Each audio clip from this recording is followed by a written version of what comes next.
అందరికీ వందనాలు. చిన్న ప్రార్థన చేసుకుందాం. పరిశుద్ధుడా, మహోన్నతుడా, సర్వాధికారి, మీకు స్తోత్రాలనైనా. మీ ప్రేమతో కృపతో దేవా జ్ఞాపకం చేసుకొని ఈ రీతిగా మమ్మల్ని నడిపించారు. మీకు స్తోత్రాలు. సంఘముగా కూడుకోవడానికి ఇచ్చిన ఘనత కొరకే మీకు స్తోత్రాలు. ఈ దినమునైనా మీరు మాకు ఇచ్చినారంటే తండ్రి, అది మా నీతి కాదు ప్రభా. మీ యొక్క కృప కనికరముల మూలంగా ఈ రీతిగా తండ్రి మీ సన్నిధిలో మేము కనబడుతున్నాము తండ్రి. మీకు స్తోత్రాలు, కృతజ్ఞతాస్తుతులు చెల్లిస్తున్నాను.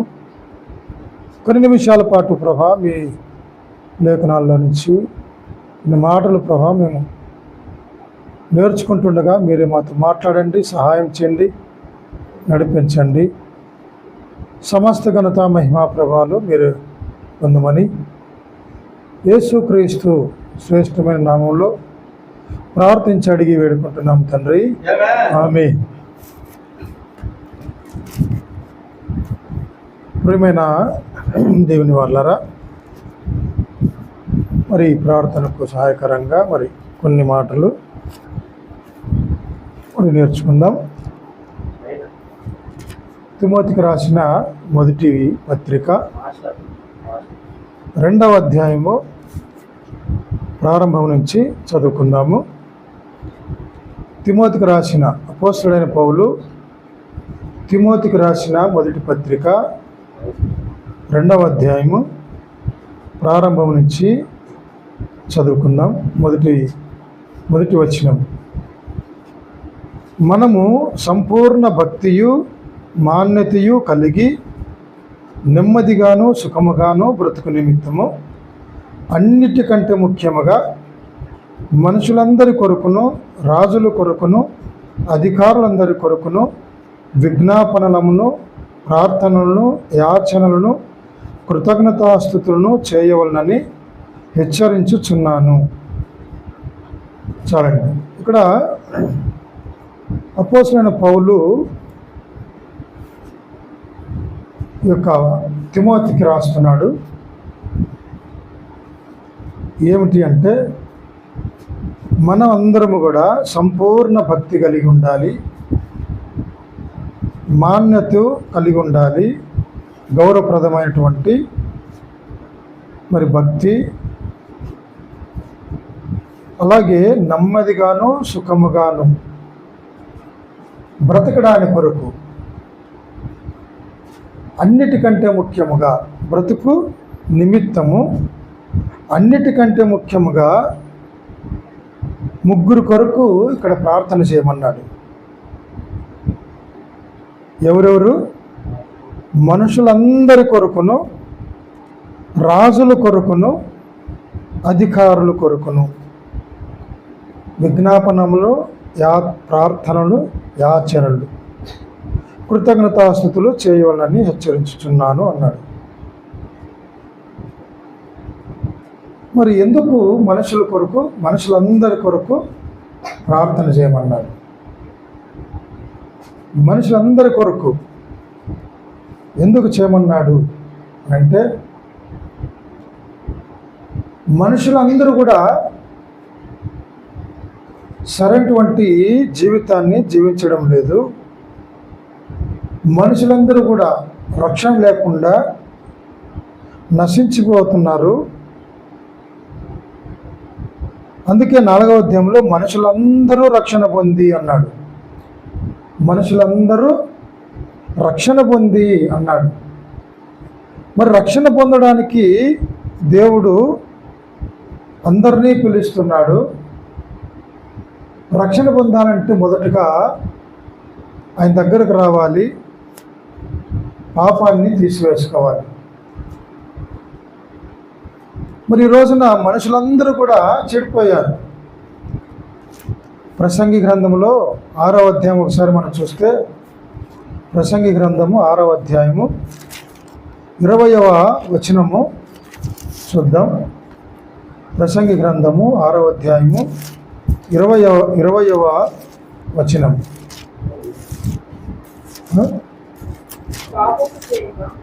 పాపము చేయక 7వ అధ్యాయము 20వ వచనం. పాపము చేయక మేలు చేయుచుండు నీతిమంతుడు భూమి మీద ఒకడైనను లేడు అంటున్నాడు. పాపము చేయక మేలు చేయుచుండు నీతిమంతుడు భూమి మీద ఒకడైనను లేడు. మనుషులందరూ ఉన్నారు, చాలామంది ఉన్నారు భూమి మీద. కానీ పాపము చేయక మేలు చేయుచుండు నీతిమంతుడు, పాపము చేయక మేలు చేయుచుండు నీతిమంతుడు భూమి మీద ఒక్కడు లేడంట. రోమిలకు రాసిన పత్రికలో కూడా మనం చూడొచ్చు కదా, 3:23లో మరి నీతిమంతుడు లేడు, ఒక్కడును లేడు. నీతిమంతుడు లేడు, ఒక్కడును లేడు. అందరూ కూడా పాపము చేసి దేవుని అనుగ్రహించి మహిమను పొందలేకపోతున్నారు అన్నాడు. కాబట్టి నీతిమంతుడైన వాడు భూమి మీద ఎవ్వరు కూడా లేరు. అందరూ కూడా దేవుణ్ణి విడిచిపెట్టి దూరంగా మరి నివసిస్తున్న వాళ్ళే. అందుకే మరి వీరందరూ కూడా రక్షించబడాలి అంటే మనుషులందరి కొరకు మనము ప్రార్థన చేయమన్నాడు. మనుషులందరూ కూడా తమ మార్గాలను విడిచిపెట్టి వెళ్ళారు. ఆదికాండం 6వ అధ్యాయంలో కూడా మనం చూస్తే మరి నరుల చెడుతనం గురించి రాయబడింది, గొప్పదని రాయబడింది. మరి ఇలాంటి మనుషులు దేవుని దగ్గరకు రావాలంటే మరి దేవుని వాక్యాన్ని వారికి అందించాలి, దేవుని మాటలను వినిపించాలి. మరి వినిపించినప్పుడే వారు పాపులమని గ్రహిస్తారు, దేవుని దగ్గరికి వస్తారు. కాబట్టి మనుషులందరి కొరకు ప్రార్థన చేయమన్నాడు. అలాగే రక్షణలోకి వచ్చిన వారందరి కొరకు కూడా మనం ప్రార్థించాలి. పాపుల కొరకు ప్రార్థించాలి, పరిశుద్ధుల కొరకు ప్రార్థించాలి, భక్తుల కొరకు ప్రార్థించాలి. ఒకసారి కీర్తన గ్రంథము 12వ కీర్తన ఒకసారి చూద్దాం. 12వ కీర్తన 1-2 వచనాల్లో 12వ కీర్తన 1-2 వచనాలు చదువుకుందాం. యెహోవా నన్ను రక్షించుము, భక్తి గలవారు లేకపోయిరి, విశ్వాసులు నరులలో ఉండకుండా గతించిపోయిరి, అందరూ ఒకరితో ఒకరు అబద్ధములాడుదురు, మోసకరమైన మనస్సు గలవారై ఇచ్చకములాడు పెదవులతో పలుకుదురు అన్నాడు. అంటే కీర్తనాకారుడు ఏం రాస్తున్నాడంటే, యెహోవా నన్ను రక్షించుము, భక్తి గలవారు లేకపోయిరి. అంటే భక్తిహీనుల మధ్య నివాసం చేస్తున్నాడు. మరి భక్తుడైనటువంటి దావీదు, దేవా నన్ను రక్షించుము, విశ్వాసులు నరులలో ఉండకుండా గతించిపోయి అందరూ ఒకరితో ఒకరు అబద్ధములాడుదు, మోసకరమైన మనస్సు కలవారై ఇచ్చకములాడు పెదవులతో ఏమంటున్నారు, పలుకుతారు అంటున్నారు. కాబట్టి ప్రియమైన దేవుని వల్లరా మరి మనమందరం కూడా భక్తుల కొరకు కూడా మనము ప్రార్థించాలి. పౌలు కూడా తెస్సలోనికి రాసిన 2వ పత్రికలో ఒకసారి మనం చూస్తే అక్కడ కూడా మరి నా కొరకు మీరు ప్రార్థించండి అంటే 2వ తెస్సలోనికలకు రాసిన పత్రికలో మరి ఆయన ఒక మాటను అంటాడు చూడండి. తెస్సలోనికలకు రాసిన 2వ పత్రిక 3వ అధ్యాయము 1-2 వచనాల్లో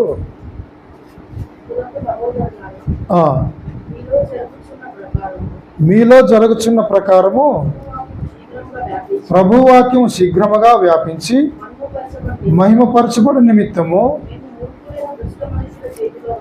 మేము మూర్ఖులైన దుష్ట మనుషుల చేతిలో నుండి తప్పింపబడి నిమిత్తమును మా కొరకు ప్రార్థించండి అంటున్నాడు. చాలండి.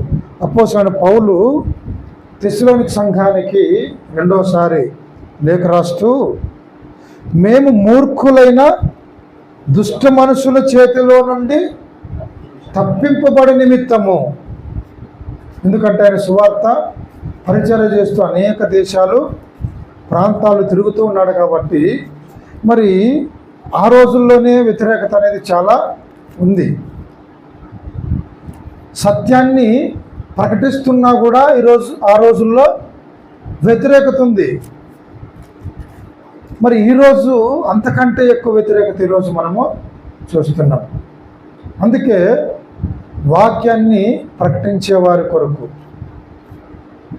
జాగ్రత్తగా ప్రకటించబడాలని మరి సేవకుల నిమిత్తము, సువార్థికుల నిమిత్తము మనం ప్రార్థన చేయాలంటున్నాడు. కొలసీలకు రాసిన పత్రికలో కూడా ఆ మాట మనం చూస్తే, కొలసీలకు రాసిన పత్రికలో 4వ అధ్యాయము 4వ వచనంలో,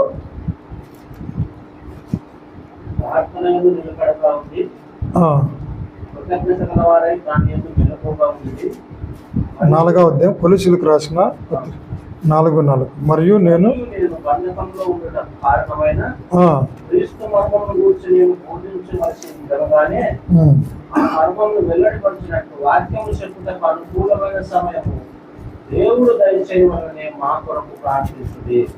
చూడండి, ఇక్కడ వాక్యము నిమిత్తమైనటువంటి ప్రార్థనా సహాయాన్ని మరి గొప్ప సువార్థికుడు అడుగుతున్నాడు సంఘాలకు లేఖ రాస్తున్నాడు. కాబట్టి మరి రక్షణ లేని వారి కొరకు ప్రార్థించాలి.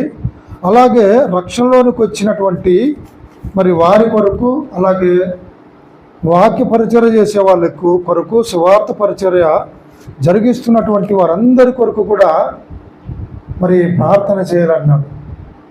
మనుషులందరి కొరకు మనము ప్రార్థించేవారిగా ఉండాలి. అలాగే రెండోదిగా మనం చూస్తే రాజుల కొరకు ప్రార్థించమన్నాడు. ఎందుకో ఒకసారి మనం చూద్దాం. రాజుల కొరకు రెండోదిగా మనం చూస్తే రాజుల కొరకు ప్రార్థన చేయమన్నాడు. మనుషులందరి కొరకును, రాజుల కొరకును. రాజులు మరి పాత దినాల్లో, పాత నిబంధన కాలంలో దేవుడు రాజులను ఇవ్వకముందు న్యాయాధిపతులను ఏర్పాటు చేశాడు. న్యాయాధిపతులను దేవుడే ఏర్పాటు చేశాడనమాట. కానీ ఈ న్యాయాధిపతులు చెప్పినటువంటి మాటలు కూడా వీళ్ళు వినలేదు. ఎవరు? ఇశ్రాయేలు. మరి వినకపోగా వీరు ఏం చేశారంటే, మాకు న్యాయాధిపతులు వద్దు, మాకు రాజు కావాలి, సకల దేశముల మర్యాద చొప్పున ఎవరు కావాలంట? రాజు కావాలని అడుగుతున్నారు వీళ్ళు. కానీ సమూయేలుకి ఎంత మాత్రమూ ఇష్టం లేదు. మరి రాజు కావాలన్నప్పుడు దేవుని దగ్గరికి వెళ్ళి, మరి నాయన వీళ్ళు రాజు కావాలని అడుగుతున్నారు, మరి ఎట్లా అంటే చూడండి, సమూయేలు మొదటి గ్రంథంలో 8వ అధ్యాయాన్ని ఒకసారి మనం చూద్దాం. సమూయేలు మొదటి గ్రంథము 8వ అధ్యాయము 5వ వచనం 4 నుంచి చదువుదాం. ఇశ్రాయేలు పెద్దలందరూ కూడి రామాలో సమూయేలు వద్దకు వచ్చి, చిత్తగించుము, నీ వృద్ధుడవు, నీ కుమారులు నీ ప్రవర్తన వంటి ప్రవర్తన కలవారు కారు గనుక సకల జనుల మర్యాద చొప్పున ఒక రాజును నియమింపుము, అతడు మాకు న్యాయమును తీర్చునని అతనితో అనిరి. అయ్యా, మరి మీ కుమారులు వాళ్ళు ఇశ్రాయేలు పెద్దలందరూ కూడా వచ్చారు. మరి వాళ్ళు నీలాంటి మనసు కలిగినటువంటి వాళ్ళు కాదు. మరి వీళ్ళని కనుక పెడితే మేము ఏమైపోవాలి, మాకు బాగుండదు.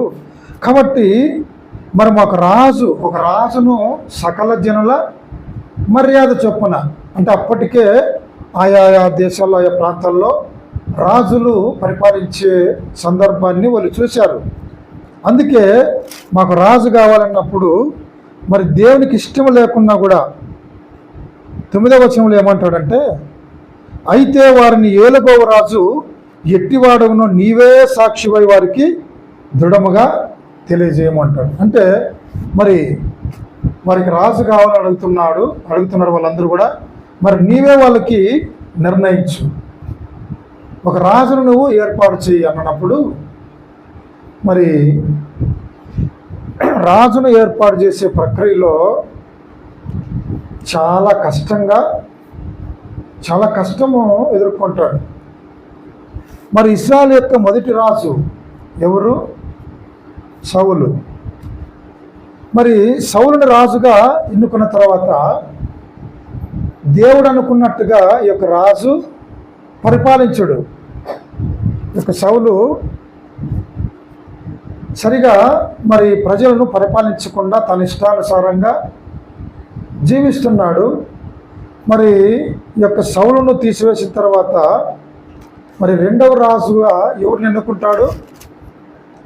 దావీదుని.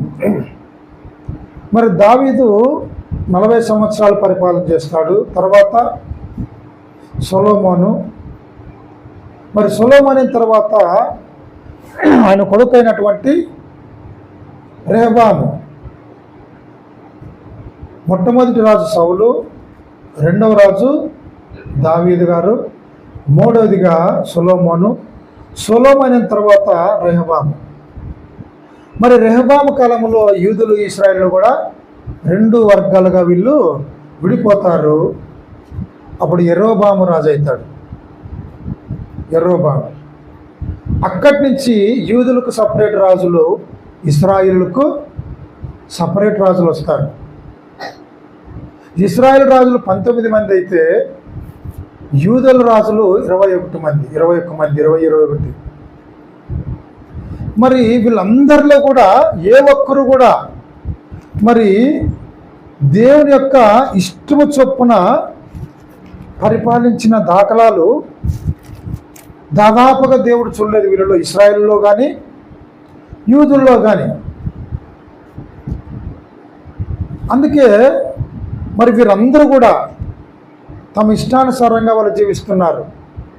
దేవుడు మరి ఒకరినే పెళ్లి చేసుకోమంటే 2-3 చేసుకున్నారు. ఆస్తులను సంపాదించుకోకూడదంటే చాలా ఆస్తులను సంపాదించుకున్నారు.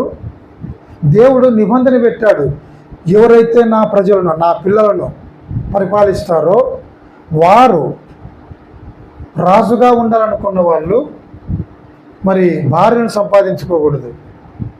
చూడండి, ఆస్తులను సంపాదించుకోకూడదు. వాళ్ళు నా మాట చొప్పున వాళ్ళు అనుసరించి ప్రవర్తించి పరిపాలించాలని ద్వితీయోపదేశ కాండంలో వారికి చాలా చక్కగా చెప్పాడు. రాజులైనటువంటి వారు మరి వారందరూ కూడా ఎలా ఉండాలో వారికి చెప్పాడనమాట. ఒకసారి మనం చూస్తే ద్వితీయోపదేశ కాండంలో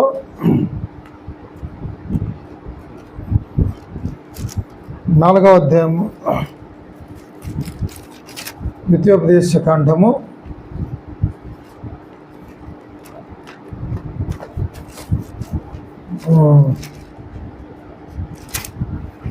'ద్వితీయోపదేశకాండంలో అక్కడ రాజులు ఎలాంటి వారుగా ఉండాలి. 17వ అధ్యాయము, ద్వితీయోపదేశకాండము 17వ అధ్యాయము 16వ వచనాన్ని ఒకసారి మనం చదువుకుందాము. ద్వితీయోపదేశకాండము 17వ అధ్యాయము 16వ వచనం. అతడు గుర్రములను విస్తారముగా సంపాదించుకొనవలదు,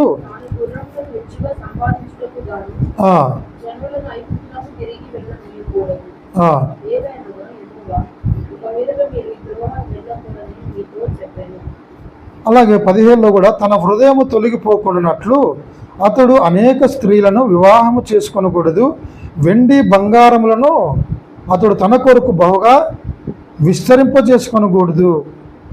మరియు అతడు రాజసింహాసనమందు ఆసీనుడైన తర్వాత లేవీలను యాజకుల స్వాధీనంలోనున్న గ్రంథమును చూచి ఆ ధర్మశాస్త్రమునకు ఒక ప్రతిని తన కొరకు వ్రాసుకొనవలెను. ఇలా రాజుగా ఉన్నటువంటి వారు, ఎన్నిక కాబడిన వారందరూ కూడా మరి తన కొరకు నేను ఏ విధంగా పరిపాలించాలని ఒక మేనిఫెస్టో తయారు చేసుకోవాలంట. ఈరోజు కూడా ముఖ్యమంత్రులు కదా మనకి ఏమి ఇస్తున్నారు, మేనిఫెస్టో ఇస్తున్నారు తుత్తువి. మరి అలాంటిది రాజు అనబడిన వారు తన కొరకు ఒక గ్రంథాన్ని రాసుకొని రోజు చదవాలంట. వాళ్ళు నేను ఏం చెప్పాను దేవునికి, నా ప్రజల్ని ఎలా నేను పరిపాలించాలి అని వీళ్ళు రోజు దాన్ని చదవాలంటే. ఎందుకు చదవాలంటే న్యాయాధిపతుల స్థలంలో ఎవరు వచ్చినారంటే రాజులు వచ్చినారు. న్యాయాధిపతులను దేవుడు ఏర్పాటు చేసినది, రాజులను వీళ్ళు ఏర్పాటు చేసుకున్నారు. అందుకే మరి రాజులను ఎన్నుకునేటప్పుడు మరి చాలా జాగ్రత్తగా ఉండాలని దేవుడు వారికి ఖరాఖండిగా చెప్పాడు. మరి చెప్పినా కూడా ఎవరు కూడా సరిగా పరిపాలించలేదు. మరి ఇంకా ఒక వ్యక్తి మనం చూస్తే మనష్షే. దావీదు బాగా పరిపాలించాడు, సొలొమోను రకంగా పరిపాలించాడు. మరి రెహబాం అయితే యరొబాము ఇంకా అధ్వాన్నంగా పరిపాలించాడు. మరి అదే యొక్క యూదా రాజులకు సంబంధించినటువంటి మరి ఒక రాజును గురించి మనం చూస్తే ఎందుకు రాజుల కొరకు దేవుడు ప్రార్థించమన్నాడో మనకు అర్థమవుతుంది. చూడండి, ఒకసారి ఆయన గురించి మనం చూద్దాం. రాజుల 2వ గ్రంథము 21వ అధ్యాయం. ఎందుకు రాజుల కొరకు ప్రార్థించమన్నాడు? రాజుల 2వ గ్రంథము 21వ అధ్యాయంలో మరి ఈయన గురించి మనం ఆ యొక్క అధ్యాయం అంతా కూడా చదివితే మీకు బాగా అర్థమవుతుంది. ఇది ఇక్కడ ఈ యొక్క 21వ అధ్యాయంలో వారి యొక్క తరాల గురించి కూడా రాశాడనమాట. ఆహాజుకు హిజ్కియాకు హిజ్కియా కుమారుడు మనష్షే. మనష్షే యొక్క తండ్రి హిజ్కియా తండ్రి ఆహాజు. మరి మనము చూస్తున్నటువంటి రాజు మనష్షే. మరి ఈయన ఎలాంటి వాడు అని అంటే 21వ అధ్యాయం 16వ వచనంలో, మరియు మనష్షే యెహోవా దృష్టికి చెడు నడత నడిచి యూదా వారిని పాపములో దింపినది కాక. చూడండి, తాను చెడు నడత నడిచింది కాక ఏం చేశాడు ఈయన? తన ప్రజలను కూడా యూదా వారిని పాపములో దింపినది కాక యెరూషలేమును ఈ కొన నుండి ఆ కొన వరకు రక్తముతో నిండునట్లు నిరపరాధుల రక్తమును బహుగా ఒలికించనన్నాడు. అంటే నిరపరాధులను చంపాడు. ఎవరు? మనష్షే, యూదారాజు. హిజ్కియా పరిపాలన బాగుంది, ఆహాజు పరిపాలన కూడా అంతగా సరిగా లేదు. మరి ఇలాంటి వారందరూ కూడా రాజులుగా నియమించబడుతున్నారు. దేవునికి దృష్టికి ఎవరు కూడా సరిగా లేదు. అందుకే మరి ఇలాంటి వారి కొరకు నిరపరాధులను కూడా చంపుతున్నాడంటే ఈయన. ఆ రోజు ఎలా ఉందో ఈరోజు కూడా ఏం చేస్తుందంటే ప్రభుత్వము నిరపరాధులను చంపేస్తుంది. నిరపరాధులను, సేవకులను చంపుతోంది, విశ్వాసులను చంపుతున్నారు ఈరోజు. అందుకే ఈరోజు మనకు రాజుగా ఉన్నటువంటి వారు, ప్రధానమంత్రిగా ఉన్నటువంటి వారు మరందరి కొరకు మనము ప్రార్థన చేయమన్నాడు. ఎందుకంటే సంపూర్ణంగా మన భక్తి చేయాలంట. గౌరవప్రదమైనటువంటి విధానంలో భక్తి కలిగి జీవించాలంట. మరి ఇలాంటి సుఖమైనటువంటి నెమ్మది భక్తి కలిగి జీవించడానికి గాను మనుషులు కూడా సరిగా లేరు సమాజంలో. చుట్టుపక్కల మన ద్వేషించేవారు ఉన్నారు, దూషించేవారు ఉన్నారు. కొన్ని కారణాలు మన నుంచే వస్తాయి కారణాలు, చాలా విషయాలు.